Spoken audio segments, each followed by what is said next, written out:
Good evening, folks. We're live at 6:49, and we are running a battle for Eric's resealed 12-back Luke and 48-back Yoda.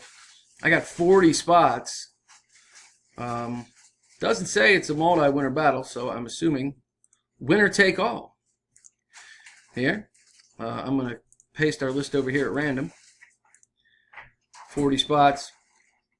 I'm going to roll the dice. Got to get at least a 5 to continue. I got snake eyes, so I'm rolling again. There's a 6er. We are battling. Good luck, guys. Here we go. Cool figures.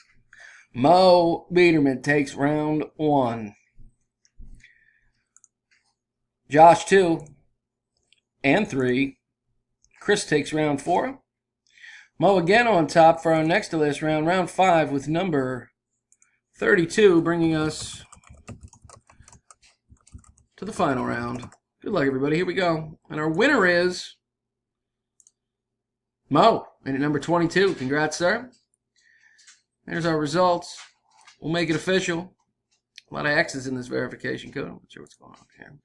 GXXHXK is our results. There's Mo.